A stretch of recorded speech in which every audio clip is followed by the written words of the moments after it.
اعوذ باللہ من الشیطان الرجیم بسم اللہ الرحمن الرحیم۔ امام جعفر صادق علیہ السلام نے ایک عمل بیان کیا ہے جو ہر قسم کی حاجت کے لیے انجام دیا جا سکتا ہے، چاہے وہ اولاد کے حوالے سے ہو، چاہے وہ اچھے رشتے کے حوالے سے ہو، چاہے وہ جلد شادی کے حوالے سے ہو، چاہے وہ مال و دولت کے حوالے سے ہو، کسی مریض کی شفا یابی کے لیے ہو، یا اچھی جگہ پہ جاب نوکری یا کاروبار میں وسعت کے لیے ہو، الغرض جس حاجت کے لیے بھی آپ چاہے انجام دے سکتے ہیں۔ لیکن عمل کو بیان کرنے سے پہلے اتنی گزارش ضرور کروں گا کہ جب آپ کوئی بھی عمل یا وظیفہ انجام دیتے ہیں تو اس بات کو ذہن نشین رکھیں کہ عمل یا وظیفہ اللہ کو آزمانے کے لیے انجام نہیں دینا چاہیے، اس لیے کہ شیطان انسان کو ورغلاتا ہے کہ وہ اللہ کی آزمائش کرے۔ حضرت عیسیٰ علیہ السلام ایک بار کسی پہاڑی سے گزر رہے تھے،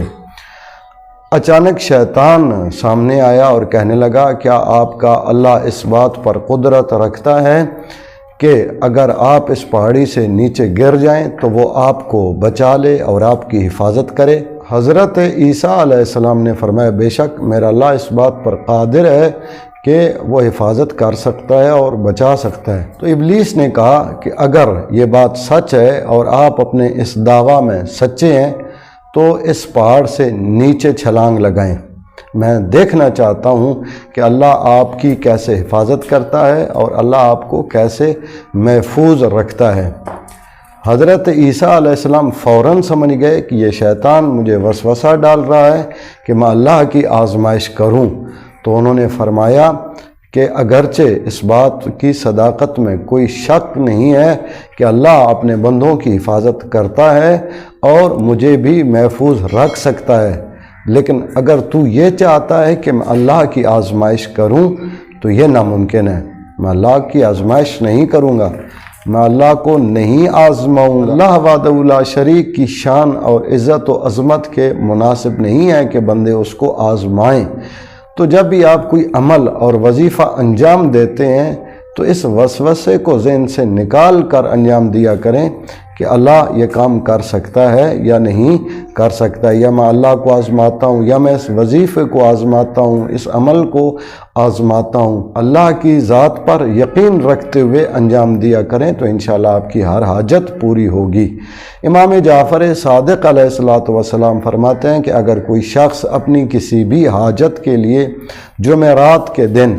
40 مرتبہ سورہ نصر کی تلاوت کرے اور اس کے بعد اپنی حاجت اللہ کی بارگاہ میں پیش کرے تو اس کی حاجت پوری ہوگی۔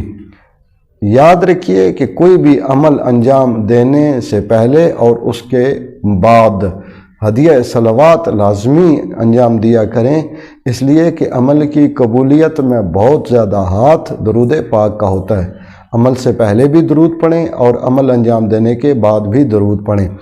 جب تک آپ کی حاجت پوری نہیں ہو جاتی تب تک ہر جمعرات کو یہ عمل انجام دیں، انشاءاللہ آپ کی حاجت جلد پوری ہو جائے گی۔ اپنا اور اپنے چینل رائے نجف کا خیال رکھیے گا۔ اللہ تعالیٰ سے دعا ہے کہ امام زمان عجل اللہ فرجہ الشریف کے ظہور پرنور میں تعجیل فرمائے اور تمام مومنین و مومنات کی حفاظت فرمائے۔ اللہم صلی علی محمد و آل محمد وعجل فرجہم۔